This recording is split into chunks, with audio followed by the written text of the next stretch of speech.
जानते हैं सत्य को। அந்த இளைய குமாரன் एक छोटा पुत्र அவன் பாவத்துல இருந்து அவன் அது பாவம் செய்து அவனுடைய ஆஸ்திரியெல்லாம் அழித்த பிறகு पाप कर कर उसके सारे धन दौलत को खोकर உணர்வடைகிறான். वो महसूस पाता है, அவன் பாவ உணர்வு அடைந்து वो पाप की महसूस होकर அவன் யோசிக்கிறான், वो सोचने लगता है நான் இப்ப எழுந்து என் தகப்பன் இடத்துல போவேன், अब मैं उठकर मेरे पिता के पास जाऊंगा। தகப்பன்கிட்ட போய் நான் என்ன செய்வேன், मेरे पिता के पास जाकर मैं क्या करूँगा? தகப்பனே पिताजी, நான் பரத்துக்கு விரோதமாக, मैं स्वर्ग के विरोध தேவனுக்கு விரோதமாக, और परमेश्वर के विरोध, உமக்கு விரோதமாக आपके विरोध நான் பாவம் செய்துட்டேன். मैंने पाप किया है। இனிமேல் உங்களுடைய குமாரன்னு சொல்றதுக்கு எனக்கு தகுதி இல்ல. अब मैं आपके पुत्र कहलाने के लिए योग्य नहीं हूँ। உங்களுடைய வேலைக்காரர்ல ஒருத்தரை நீங்க வச்சுக்கோங்க, आपके नौकर के सम्मान रख लीजिए। இப்படி சொல்லி நான் கேட்க போறேன். वैसे बोलकर मैं विनती करने वाला हूँ। எங்க அப்பா கிட்ட இருக்க வேலைக்காரங்க எல்லாம் ரொம்ப நல்லா இருக்கிறாங்க, मेरे पिता के पास जो कोई नौकर है वो सब कुछ अच्छा है, அப்படி சொல்லி அப்பா கிட்ட போறேன். वैसे कहकर वो पिता के पास जाता है। இவன் என்ன செய்யறான், முதல்ல वो पहला क्या करता है? அவனுக்கு பாவ உணர்வு வந்தது, उसे पहले पाप के महसूस आई है, அது எல்லாம் உதறி தள்ளிட்டான், उसे पूरा हटा दिया था उसने। அதை விட்டு எழுந்திருக்கிறான், फिर से उठता है, தகப்பன்ட்டு போகணும்னு போறான். पिता के पास जाने के लिए कोशिश करता है। இந்த நாள்லயும் इस दिनों में நம்மளுக்கு கூட அநேக பாவங்கள சிக்கிதான் இருக்கிறோம். हम भी अनेक पापों में फंसे हुए हैं। அதுல எல்லாத்தையும் உதறி தள்ளிட்டு उस सब सारा पापों को हटाकर நம்ம தேவனை நோக்கி நம்ம அவரை நோக்கி செல்லும் பொழுது हम परमेश्वर के और जाने के समय पर ஆண்டவர் நம்மள ஆசீர்வதிக்கிறவர். परमेश्वर हमें आशीर्वाद करते हैं। அவர் என்ன செய்யறாரு, அந்த தகப்பன் பாருங்க, वो पिता क्या करते हैं? தூரத்துல வரும்போதே दूर से आते हुए ही அவர் எப்படிப்பட்ட தகப்பன் நமக்கு, वो किस तरह के पिता है हमारे लिए। அவர் தூரத்துக்கு சமீபத்துக்கும் தூரத்துக்கும் वो दूर का और निकट के लिए भी தேவனானவர் இல்லையா, परमेश्वर है। அதனால அவர் தூரத்துல இருந்து வரும்போதே அவர் என்ன செய்யறாரு वो பாருங்க, दूर से आने से पहले ही அவனை கண்டு उसे देखकर ஆண்டவர் எப்படிப்பட்டவர் நம்மளை காண்கிறதை वो हमें देखने वाले परमेश्वर है। கண்டு மனதுருகிறார். उसे देखकर मन में तरस खाते हैं। ஆண்டவர் எப்படிப்பட்டவர் பாருங்க, परमेश्वर किस तरह के हैं? கர்த்தர் இரக்கமும் परमेश्वर बहुत दयालु, மனதுருக்கமும் वो अपने मन में तरस खाते हैं। நீடிய சாந்தமும் மிகுந்த கிருபையும் உள்ளவர். बहुत दीनता और अनुग्रह पाए हुए परमेश्वर है। நம்ம அப்படி அவர்கிட்ட போகும்போது அவர் எப்படி, அதனாலதான் அவர் மனதுருகிறார். हम उनके पास जाने के समय पर हम पर तरस खाते हैं। அப்புறம் பாருங்க, அவன் கழுத்தை கட்டி கொண்டு அவனை முத்த செய்யறாரு. उन्हें गला लगाकर चुमा देते हैं। தகப்பனுடைய அன்பு எவ்வளவு பெருசா वो இருக்கு. पिता के प्रेम कितनी बड़ी है। தேவன் அன்பாகவே இருக்கிறார், परमेश्वर प्रेम से ही है। அதுபோல அதனால அவரும் எப்படிதான் கழுத்தை கட்டிக்கிட்டு वो भी गला लगाकर चुमा देते हैं। நாமும் அவர்கிட்ட அப்படியே போகும் பொழுது हम भी उसी तरह जाते समय தேவன் அன்பாகவே இருக்கிறதுனால, परमेश्वर प्रेम से ही है, इसलिए அவர் மனதுருக்க உள்ளவரா இருக்கிறதுனால वो तरस खाते हैं, इसीलिए அவர் என்ன செய்வார், நம்மளா சேர்த்து அணைத்துக் கொள்வார். वो हमें भी उनसे गला लगा लेंगे। மனம் திரும்புகிற ஒரு பாவி நிமித்தம் मन फिराने वाले पापी के द्वारा தேவனுடைய தூதருக்கு முன்பாக परमेश्वर के दूत के समान சந்தோஷம் உண்டாயிருக்கிறது என்று உங்களுக்கு சொல்லுகிறேன், ஆண்டவர் சொல்லியிருக்கிறார். खुशियाँ होती है कर कर आप लोगों को कहा है, कर कर परमेश्वर कहा है। தேவதூதர்களுக்கு முன்பாக பரலோகத்துல स्वर्ग दूत के सामने स्वर्ग पर பரலோகத்துல பெரிய சந்தோஷம் உண்டாங்க. स्वर्ग पर बहुत बड़ी खुशियाँ होती है। பாருங்க, பாவம்னா என்ன, पाप बोलेंगे तो क्या है? நம்மளுக்கே தெரியும், நம்ம அநேகமா இது செய்திருக்கோம் அது செய்திருக்கோம், ஆனா நிறைய காரியங்கள் நம்ம உணர்ந்துக்கிறது இல்லை. हमें पता है वो ये करे, मगर हम अपने आप महसूस नहीं करते हैं। பாவம்னா என்ன, पाप बोलेगा तो क्या है? யாக்கோபு याकूब की पुस्तक 4ஆம் அதிகாரம் 17வது வசனம். 4वां अध्याय 17वां वचन।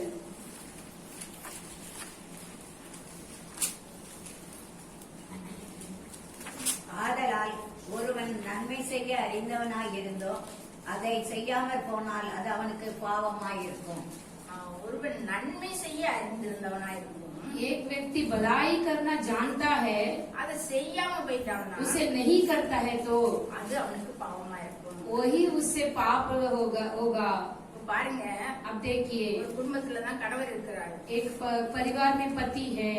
கணவன் துரோகம் மனைவிக்கு பண்ணாம இருந்தா पति ऐसा झूठ ना बोलते हुए रहेंगे तो குடும்பத்துல நன்மை இருக்கும், परिवार में भलाई रहेगी। அது நன்மை செய்ய அவன் அறிஞ்சிருந்தும் அது தீமை செய்தான்னா அது என்ன? பாவம். भलाई करने को जानता है तो भी वो बुराई करता है तो மனைவி அதை போல துரோகம் பண்ணினா पत्नी ऐसे करेगी तो அதுவும் நன்மை செய்யாம அவ தீமை செய்யறதுனால அது பாவம். भलाई करना जानती है फिर भी वो बुराई करती है तो वो भी पाप हो जाता है। ஆண்டவருடைய கட்டளைகளுக்கு கீழ்ப்படியாம செய்யற எல்லாமே என்னதுதான்? परमेश्वर की आज्ञा के पालन नहीं करते वो सब कुछ क्या है? அது எல்லாம் தீமை. वो सब कुछ बुराई है। தெரியும், நன்மை ஆண்டவருடைய கட்டளைக்கு கீழ்ப்படிஞ்சா நன்மை உண்டாகும். हम परमेश्वर की आज्ञा पालन करेंगे तो हमें भलाई होगी। அப்ப நன்மை செய்ய அறிந்திருந்து நம்ம தீமை செய்தா जो अच्छा करना जानते हैं फिर भी हम बुराई करेंगे तो அது என்னது? நமக்கு वो क्या होता है? हमारे लिए பாவம். पाप होती है। இப்ப பாவம் பாருங்க, वो पाप देखिए அது எப்படி செய்யறாங்க, वो कैसे करते நம்ம हैं, எப்படி செய்யறோம் हम कैसे करते हैं। அப்படின்னு பார்க்கும்போது हम देखते समय யாக்கோபிலே याकूब के पुस्तक 1ஆம் அதிகாரம் 14-15 வாசிங்க. पहला अध्याय 14 और 15 वचन पढ़ेंगे। அவனவன் தன் தன் சுய இச்சையினாலே இழுக்கப்பட்டு சிக்குண்டு சோதிக்கப்படுகிறான். பின்பு இச்சையானது கர்ப்பம் தரித்து பாவத்தை பிறப்பிக்கும். பாவம் பூரணமாகும் போது மரணத்தை பிறப்பிக்கும். பாருங்க, देखिए அவனவன் தன் சுய இச்சையினால, अपने प्रत्येक व्यक्ति पर நம்ம இச்சையினாலதான் நம்ம இழுக்கப்பட்டு अपनी பாவத்தை अभिलाषाओं के खींचते हैं। பாருங்க, பக்கத்துல ஒரு வயல் இருக்குன்னு பாருங்க. पड़ोस में एक खेती है, जान लीजिए। அந்த வயலை கொஞ்சம் அபகரிக்கணும், அது மேல ஆசை வருது. वो खेती को थोड़ा से वो अपना करना चाहते हैं तो அந்த இச்சையினால என்ன செய்யறான், ஒரு ஜான் அளவுக்கு மண்வெட்டியை வச்சு இழுத்து வச்சுக்கிறான். वो ऐसा अपने एक जान मट्टी को निकाल कर रख लेते हैं। அந்த பாவத்துல அவன் அப்படியே அவன் இச்சி தீர்த்து அவன் எடுக்கிறான். அப்புறம் பெரிய சண்டையா இருக்கு. अभिलाषा से वो खेत को अपने को करता है, उससे झगड़ा बढ़ता है। பாருங்க, ஒரு மனுஷன் எனக்கு தெரியும், एक व्यक्ति को मुझे पता है, அவர் என்ன செய்தாருன்னா, वो क्या किया बोलेगी तो பெண்களை பாக்குறதுலயே ரொம்ப இச்சையோட பாப்பாரு. एक महिलाओं को देखने के समय अभिलाषाओं के साथ देखता है। அது அழகா இருந்தாலும் சரி, அழகு இல்லாட்டிலும் वो சரி. अच्छा रहेगी या नहीं रहेगी तो भी அவர் பெஞ்சாதியும் அழகான பெண். उनकी पत्नी बहुत अच्छी लगती है। அவர் அந்த பக்கம் திரும்ப மாட்டார், இவருடைய பார்வையெல்லாம் இங்கதான் இருக்கும். उसके पति को नहीं देखते, दूसरे लोगों को देखते हैं। கடைசியில அந்த கண்களின் இச்சை என்ன பண்ண வேண்டும், கர்ப்பம் தரித்து பாவத்தை वो பெறும். आंखों की अभिलाषा क्या होती है? गर्भ होकर उत्पत्ति होती है। முதல்ல பார்வையில தான் இருந்தாரு, அப்புறம் விபச்சாரக்காரனாவே ஆயிட்டாரு. तभी वो नजर में ही अभिलाषा करते थे, पर फिर वो विभचार करने लगे। பாருங்க, முதல்ல இச்சை, அந்த இச்சை தான் வருது இல்லையா, கண்களின் இச்சை. पहले आंखों की अभिलाषा ही आती है। அப்புறம் என்ன செய்யுது, அது அந்த இச்சை வந்து என்ன செய்யுது, பாவத்தை பிறப்பிக்கும். वो अभिलाषा क्या करती है? पाप को उत्पन्न करती है। அது கர்ப்பம் தரிக்கணும். वो गर्भवती होकर அது देखिए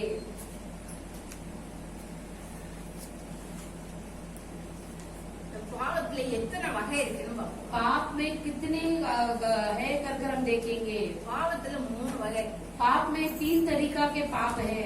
3 வகை பாவம். 3 तरीका के पाप है। என்னதெல்லாம்? क्या क्या है? கண்களின் இச்சை, आंखों की अभिलाषा, மாம்ச இச்சை, शरीर की अभिलाषा, ஜீவனத்தின் பெருமை. जीवन की घमंड। எல்லாருக்கும் தெரியும் இல்லையா? हम सभी लोग जानते हैं 3 பாவம் இருக்கு. 3 पाप है। கண்களின் இச்சை आंखों की अभिलाषा நம்ம எல்லாருக்கும் தெரியும். हम सभी लोग जानते हैं। டிவியை பார்த்துக்கிட்டே இருக்கு, टीवी देखते ही रहते हैं, மொபைல பார்த்துக்கிட்டே இருக்கு, मोबाइल को देखते ही रहते हैं, கம்ப்யூட்டர், कंप्यूटर को देखते रहते हैं, लैपटॉप, அதுக்கே அடிமையா போயிடுறாங்க. इसमें ही हम गुलाम बन जाते हैं।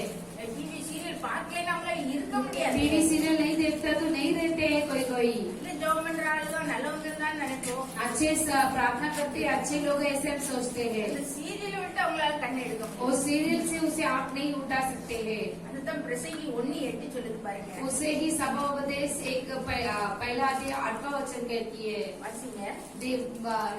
पढ़िए। ஞானம் உள்ளவனுக்கு ஒப்பானவன் யார்? காரியத்தின் தாற்பயத்தை அறிந்தவன் யார்? மனுஷனின் பிரசங்கி 1:8. ஒன்னு இருக்கா? எல்லாம் வருத்தத்தினால் நிறைந்திருக்கிறது, அதை மனத்தினால் சொல்ல முடியாது.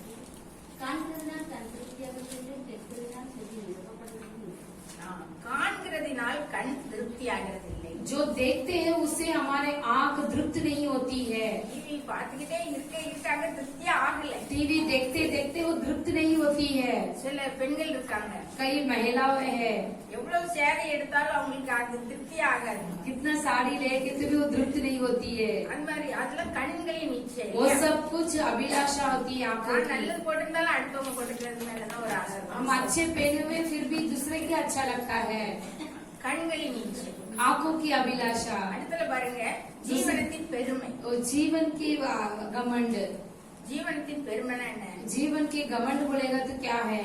நிறைய பேர் பெருமையா இருக்கிறாங்க. बहुत सारे लोग घमंड के साथ हैं।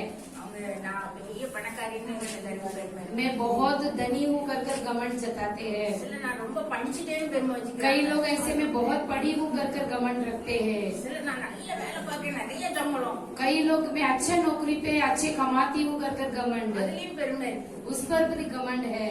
ஒவ்வொரு காரியங்களையும் ஒவ்வொரு நினைவுகள்ல பெருமைப்பட்டு நம்ம நினைக்கிறோம். हर एक कार्य पर हर एक विचारों पर हम घमंड जताते हैं। ஜீவனத்தின் பெருமை. जीवन में घमंड இன்னொரு காரியம் இருக்குது, और एक कार्य है, அது மாம்ச இச்சை. वो मांस की इच्छा अभिलाषा। மாம்ச இச்சைன்னா என்ன? मांस की अभिलाषा बोलेगा तो क्या है? வேசித்தனம் இல்லையா? वेश्यापन। அது பாருங்க 1 கொரிந்தியர் 6:18 போட்டு एक पहला कोरिन्थियर पहला अध्याय 6वां वचन पर कहा है।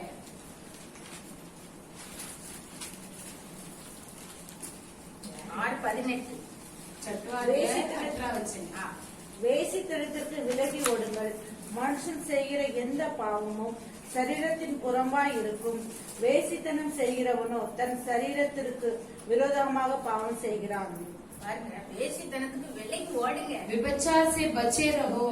மனுஷன் செய்யற எந்த பாவம் சரீரத்துக்கு புறம்பாதான் இருக்கு. मनुष्य करता है वो देह के बाहर है, ஆனா வேசித்தனம் செஞ்சா परंतु विभचार करने वाले தன் சுய சரீரத்துக்கு விரோதமாகவே அவன் பாவம். अपने ही देह के विरोध पाप करता है।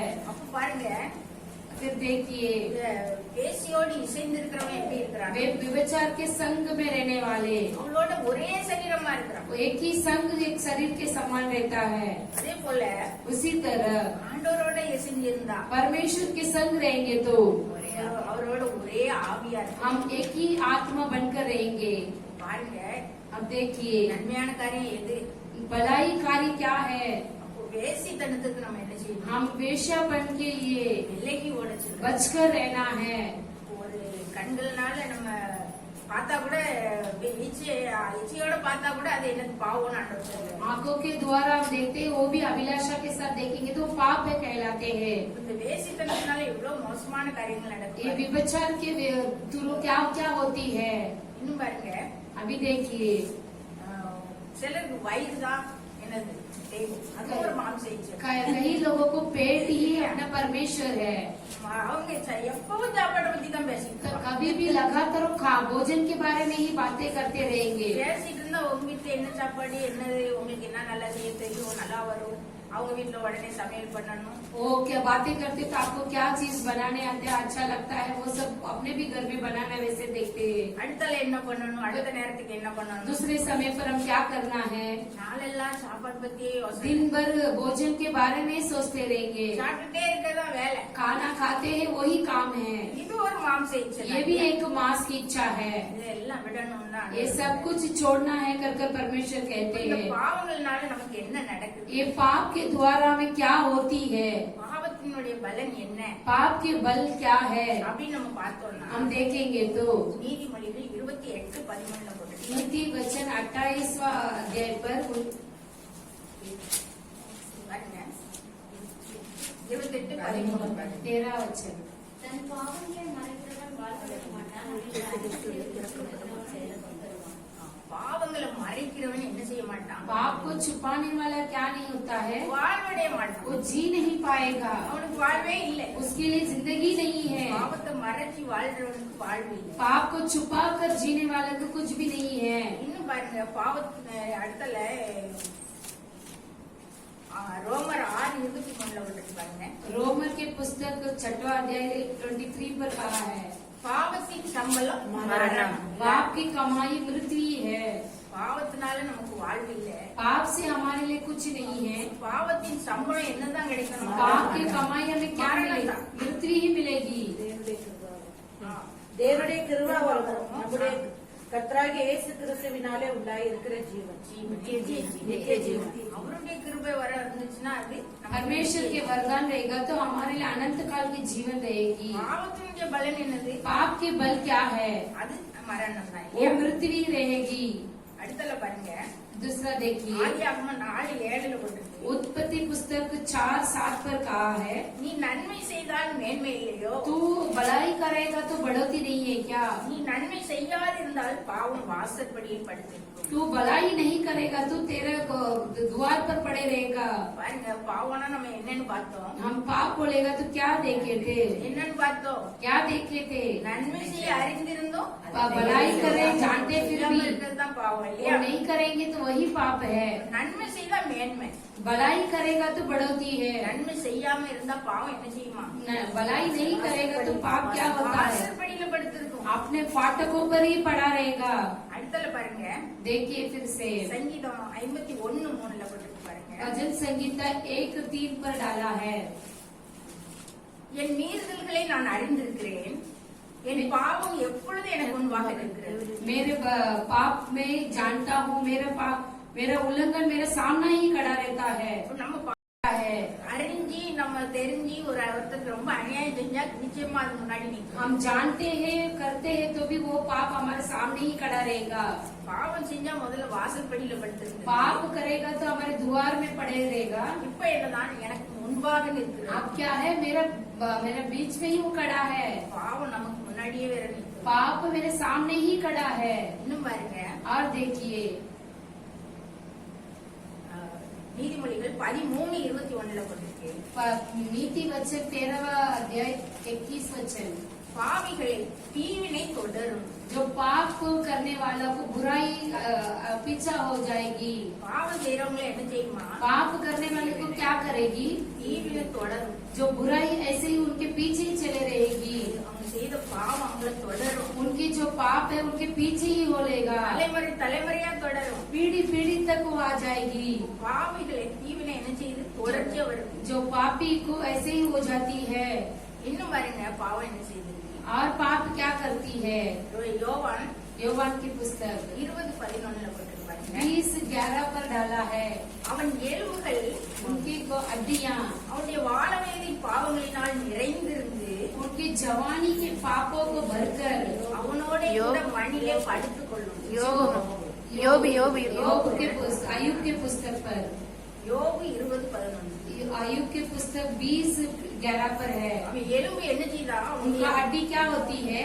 வாழவயதினுடைய பாவங்களால நிறைஞ்சி இருக்குதான். उनके जवानी के पाप पूरा भरे हुए हैं। அவனை அடக்கம் பண்ணினா அந்த மண்ணோட அவன் எலும்புல இருக்க அந்த பாவமும் அவன் கூட படுத்துருக்கு. जो उन्हें दफना करेंगे तो उसके साथ ही वो पाप भी उसके साथ रहेगा। பாவம் வாசல்படியில படுத்திருக்குது, पाप द्वार पर पड़ा है, நமக்கு முன்னாடி நிற்கு. हमारे सामने है, கல்லறைக்கு போனாலும் விடாம நம்ம கூட படுத்து. और हमें दफनाएंगे तो भी हमारे साथ ही वो रहेगी। இன்னும் பாருங்க என்ன செய்யுதுங்க. और क्या करती है देखिए, சங்கீதம் 73:18-19 இருக்கு. भजन संगीता 73:18-19 पर है, நிச்சயமாகவே நீர் அவர்களை जरूर आप சர்க்கலான இடங்களில் நிறுத்தி जो गिरे हुए स्थानों पर खड़ा कर कर, பாழான இடங்களில் விழப்பண்ணுகிறீர். जो मिटने वाले जगह पर उन्हें खड़ा रखते हैं। அவர்கள் ஒரு நிமிஷத்தில் वो क्षण भर में எவ்வளவு பாழாய் போகிறார்கள். कितने ये हो जाते, सत्यानाश हो जाते हैं। பயங்கரங்களால் அழிந்து நிர்மூலமாகிறார்கள். जो भयंकर से वो मिट जाते हैं। பாருங்க, பாவம் செய்யறவங்க என்ன எப்படி ஆண்டவரே அழிக்கிறார்கள். पाप करने वाले को परमेश्वर किस तरह मिटाते हैं? பாழான இடங்கள்ல சர்க்கலான இடங்கள்ல விழப்பண்ணுகிறார்கள். जो फिसलने वाले स्थानों पर रखता है उन्हें ஒரு நிமிஷத்துல பாழா போயிடுறாங்க. क्षण भर में वो सत्यानाश हो जाते हैं। பயங்கரங்களால அழித்து நிர்மூலமாகிறார்கள். बहुत भयंकर से उन्हें मिटा देते हैं। நம்மளுக்கு நிறைய சுனாமி வந்துச்சு, बहुत सुनामी आई थी, நிறைய அழிவுகள் வந்துச்சு, बहुत सारे नाश आई थी, கொரோனா வந்தது. कोरोना आई थी। இந்த பாவம்லாம் சில இடங்கள்ல ரொம்ப அழிவு வந்த போது என்ன சொன்னாங்க? बहुत कई जगह पर नाश आए तो क्या बोले थे? இந்தோனேஷியால எல்லாம் इंडोनेशिया में சுனாமி வந்த போது அங்க இருக்க பாவத்துக்கு அளவே கிடையாது, எல்லா பாவமும் அங்க இருக்கு. वहाँ पर पाप के लिए कुछ नाप नहीं सकते, वैसे पाप था। அப்படி இப்படி ஆண்டவர் அதனாலதான் என்ன செய்யறாரு, பயங்கரங்களால் அழித்து நிர்மூலமாக்குகிறார். बहुत भयंकर रीति से उसे उस जगह को बिठा दिए थे परमेश्वर ने। இப்ப பாவத்தினால எவ்வளவு பயங்கரம் நமக்கு வருது. पाप के द्वारा हमारे लिए कितना भयंकर विषय होती है। பாவம் வந்து நம்ம கூடயே படுத்துக்குதுன்னா பாருங்க. पाप हमारे संग ही सोया है बोलेगा तो क्या है देखिए। இந்த பாவத்துல இருந்து நமக்கு கண்டிப்பா என்ன தேவை? इस पापों से हमें क्या चाहिए? நமக்கு விடுதலை தேவை. एक छुटकारा चाहिए। நம்ம வந்து நமக்கு பாவம் இல்லையே என்போமானா हमें पाप नहीं है बोलेंगे तो நம்மை நாமே வஞ்சிக்கிறவர்கள். हम अपने आप को ही बरमाते हैं।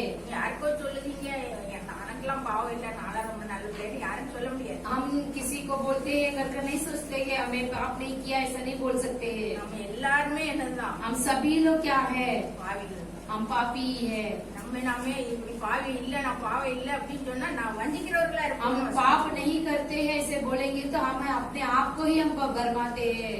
அவங்களை அறிக்கை செய்து விட்டு விடுகிறவனும் उसे कबूल कर उसे छोड़ने वाला இறக்கம் वो பெறுவான். दया पाता है। ஆண்டவர் சமூகத்துல परमेश्वर के समूह पर நான் பாவிதான் சொல்லி ஒத்துக்கிட்டு हमें पापी हूँ कर कबूल कर அதை விட்டு எழுந்து அதை உதறி தள்ளிட்டு उसे எழுந்து छोड़कर उठकर आने पर ஆண்டவருடைய சமூகத்துல இறக்கம் பெறுவான். परमेश्वर के समूह पर हम दया पाएंगे। இந்த இளைய குமாரன் எப்படி பாருங்க, ये छोटा पुत्र कैसा है देखिए, அவன் தகப்பன்ட்டே வந்து மன்னிப்பு अपने கேட்கிறான். पिता के पास ही वो क्षमा मांगता है। ஆண்டவருக்கு பரத்துக்கு விரோதமாக செய்தேன்னு சொல்லி மன்னிப்பு கேட்கிறான். स्वर्ग के विरोध किया हूँ कर भी वो क्षमा मांगता है। இதைத்தான் ஆண்டவர் நம்மகிட்ட எதிர்பார்க்கிறார். यही परमेश्वर हमसे भी चाहते हैं। செய்த பாவங்களுக்கு हमारे पापों को கூடுமான வரைக்கும் நேரிலேயே மன்னிப்பு கேட்டா ரொம்ப நல்லது. हम ऐसे सामने ही क्षमा मांग लेंगे तो अच्छा है। அப்படி இல்லாத பட்சத்துல ரொம்ப முடியாது அப்படிங்கறதுல தான் நம்ம என்ன செய்யணும், ஆண்டவர்கிட்ட மன்னிப்பு கேட்டு. ऐसा नहीं होता है तो परमेश्वर से हम क्षमा मांग लेना चाहिए।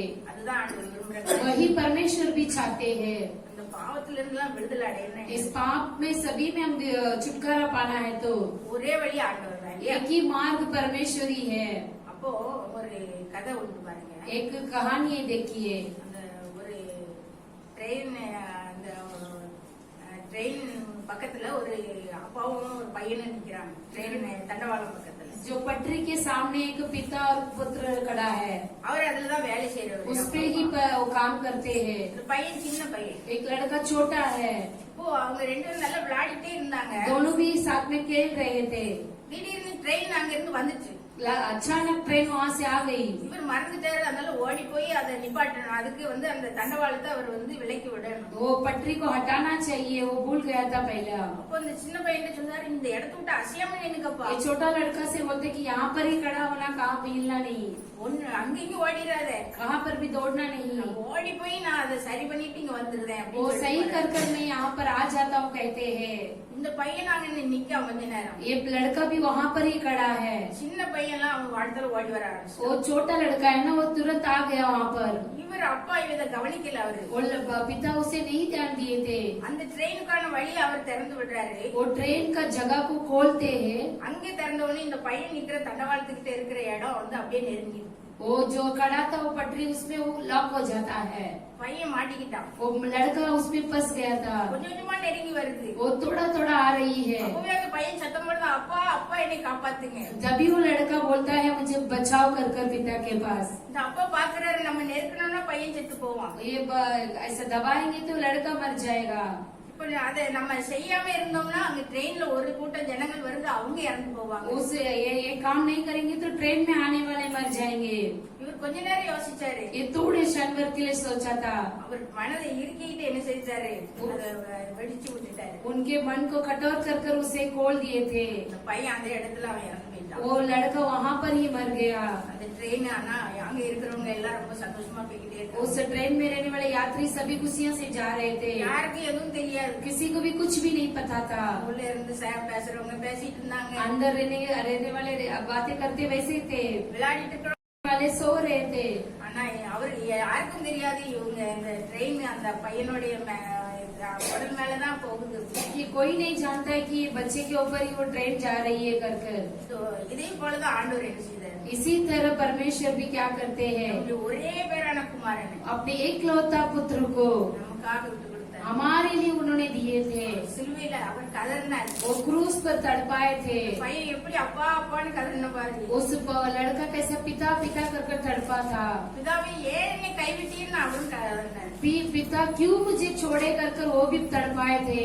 நம்ம எல்லாருடைய பாவங்களையும் நிவர்த்தி செய்யணும் அவர் எங்களுக்காக. हमारे सभी पापों को क्षमा करने का इसीलिए பிதாவானவர் நம்ம அவர் விட்டு கொடுத்தாரு. हम पिता परमेश्वर एकलौता बेटा को छोड़ दिए थे। அவர் கேட்கிறாரு, இயேசுவா நம்ம மக்களோட பேசிட்டு இருக்கும்போது அவர் கேட்பாரு, यीशु मसीह जो वो लोगों के साथ बातें करने के समय पर पूछते थे, என்னிடத்தில் பாவம் உண்டென்று உங்களில் யார் என்னை குற்றப்படுத்தும்? मेरे पास पाप है कर कोई मुझे गुनहगार ठहरा सकते हैं क्या? அப்படி கேட்கிறாரு. ऐसे पूछते हैं। அப்படி யாராவது கேட்க முடியுமா? ऐसे कोई पूछ सकते हैं क्या? எல்லாரும் பாவின்னு இருக்கு. सभी लोग पापी है करके बोला है। குற்றமற்ற தேவன் நமது. ये गुनहगार नहीं है, वैसे परमेश्वर है।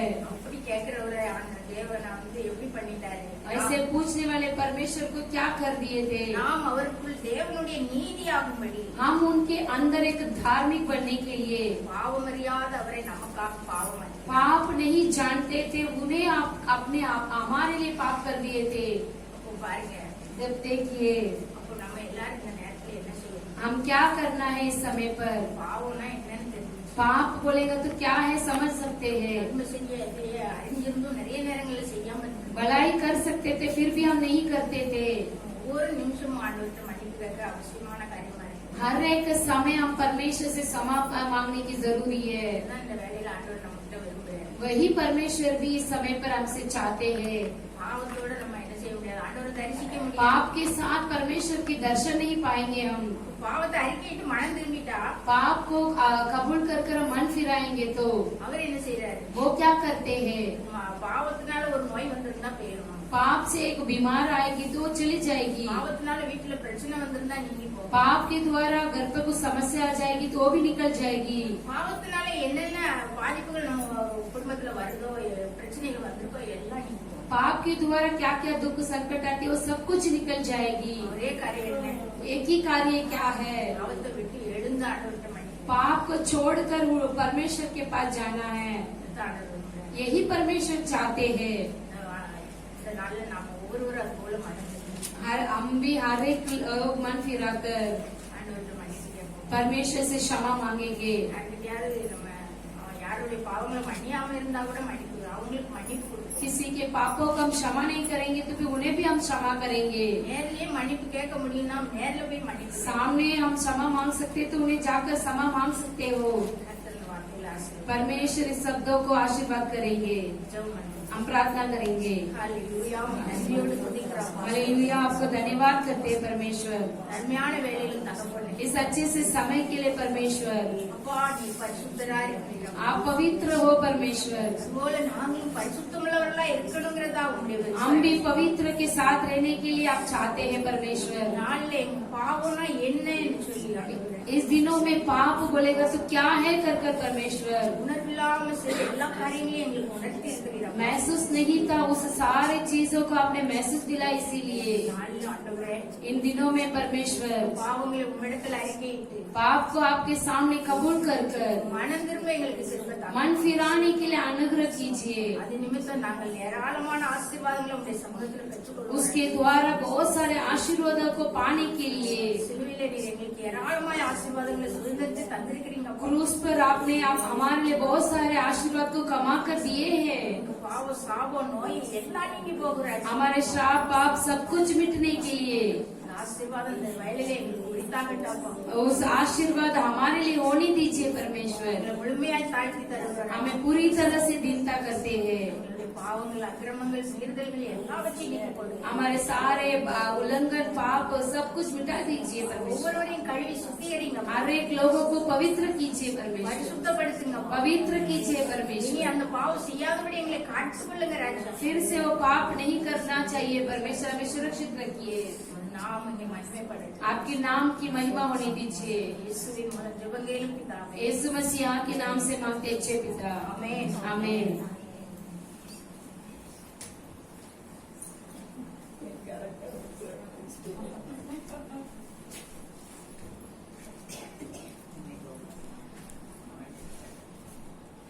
அல்லேலூயா. அல்லேலூயா. அல்லேலூயா. அல்லேலூயா.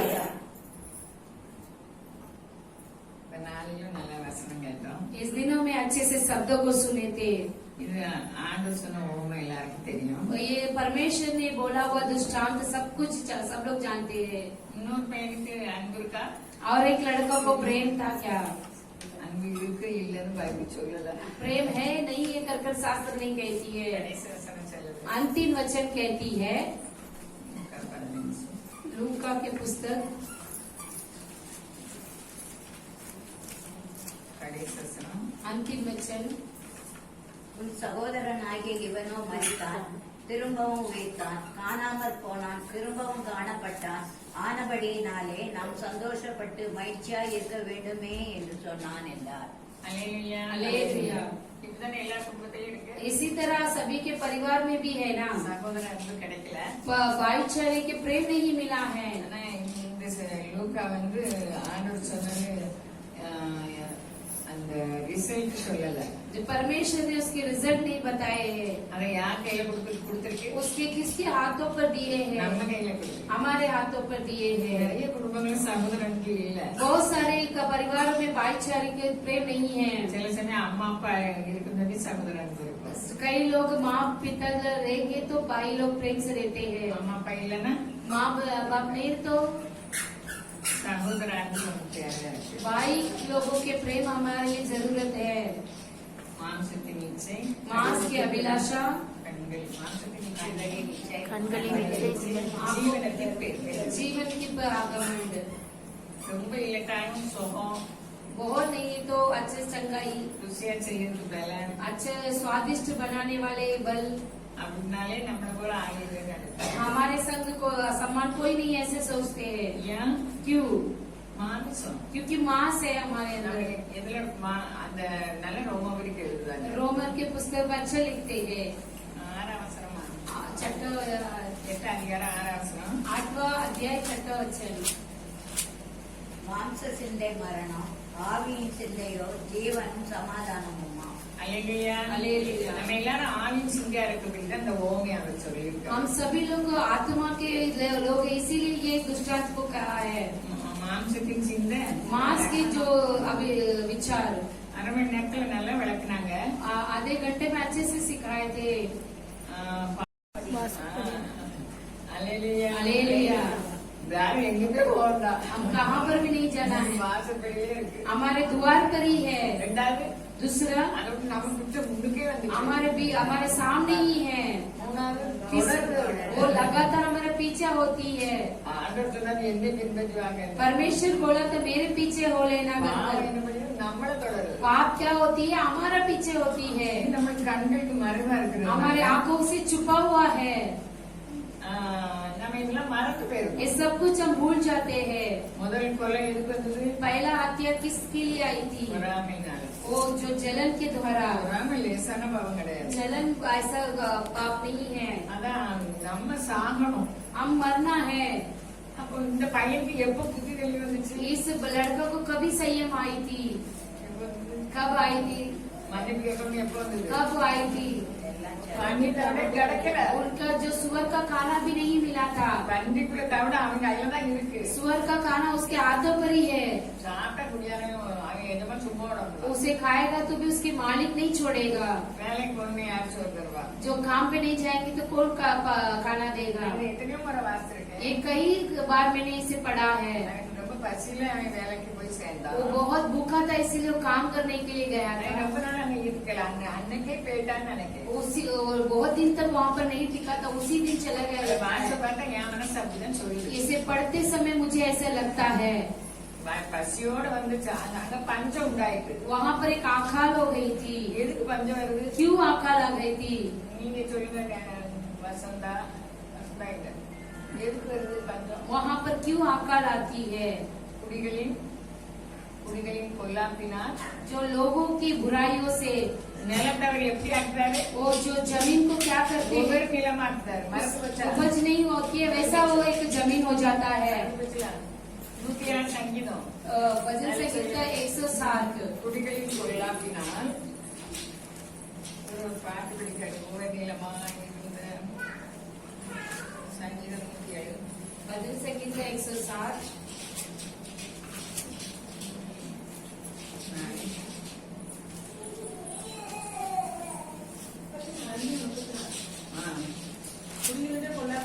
செழிப்பான தேசத்தை உபநிலமாக மாற்றுகிறார்.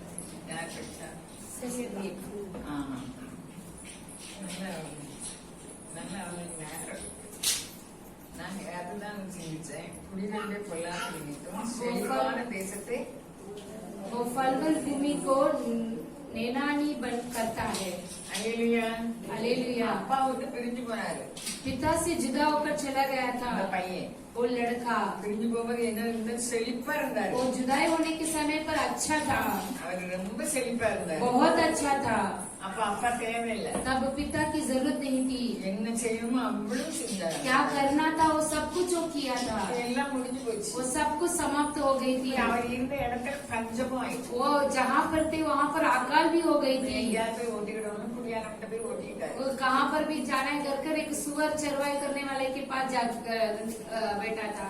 அவன் இன்னைக்கு இருக்கான குடியானவன் அவனை தன் வயல்களில் நான் இன்னைக்கு செய்தி கொடுக்கவே வேற வசனம் கொண்டாட மாட்டேன். मैं संदेश देने के लिए कुछ वचन नहीं लेकर आए थे आज। பிரான்ஸ் என்ன சொன்னாங்களோ அதை தொடர்ந்து வருவேன். जो फ्रांसी क्या बोले थे उसे ही लगातार आऊंगी।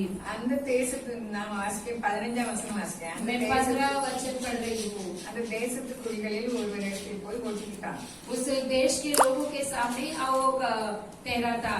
அந்த குடியானவன் அவனை தன் வயல்களில் பன்றிகளை மேய்க்கும்படி அனுப்பினான். उसे अपने खेतों में सुअर को चरवा करने के लिए उन्होंने भेज दिया था। போனானோ எப்ப போனானோ रात को गया या कभी गया पता नहीं, இருந்திருக்கான். वो भूखा ही था। அப்பொழுது பன்றிகள் திங்கிற தவிட்டினாலே தன் வயிற்றை நிரப்ப ஆசையா இருந்தான். जो सुअर जो खाता है उस खाने से वो अपने पेट को भरना चाहता था। ஒருவனும் அதை அவனுக்கு கொடுக்கவில்லை. कोई भी उसे नहीं दिए थे। பன்றியோட மோசமாயிட்டான். वो सुअर से भी गंदगी हो गया था। பன்றிகள் கூட பன்றிகள் தவிட்டு கிடைச்சான். उसे भी खाना सुअर को मिला मगर इसे नहीं मिला है। இதுல இருந்து என்ன கற்றுக் கொடுத்தான்? इस पर हम क्या सीखते हैं? ஆண்டவரோட ஐக்கியம். परमेश्वर की संगति। பாவத்தோட நம்ம ஐக்கியமா இருந்தா ஆண்டவரை விட்டுதான் ஆகணும். हम पाप से संगति रहेंगे तो परमेश्वर को छोड़ना ही है। ரெண்டு எஜமானுக்கு வேலை செய்ய முடியாது. दो मालिकों को हम काम नहीं कर सकते அவரை हैं। போல மன்னிக்க தெய்வம் உலகத்துல இல்லவே இல்லை. उनके सम्मान क्षमा करने की परमेश्वर कोई भी नहीं है संसार पर। பண்டித்தோடு கிடைக்கலன்னு सुअर का खाना नहीं मिला कर வேற பசிக்கு ஒண்ணுமே இல்ல. भूख के लिए उसे कुछ भी नहीं था। வேலை பார்த்து முடிச்ச பிறகு அவன் பைசா கொடுப்பான். वो काम करने के बाद ही उसे पगार देंगे ना, அந்த பிறகு புத்தி தெரியுது. तभी उसे संयम आ गई थी। எதுக்கு நம்ம கஷ்டத்தை அனுபவிக்காரு? क्यों वो कष्ट को देते हैं? நான் போராட்டத்தை பற்றி ஒரு வீட்டுல பேசினேன். मैं लड़ाई के बारे में घर पर बातें किए थे। 2 வீட்டுல பேசினேன், ஒரு வீட்டுல தான் நிறைய பேசினேன். एक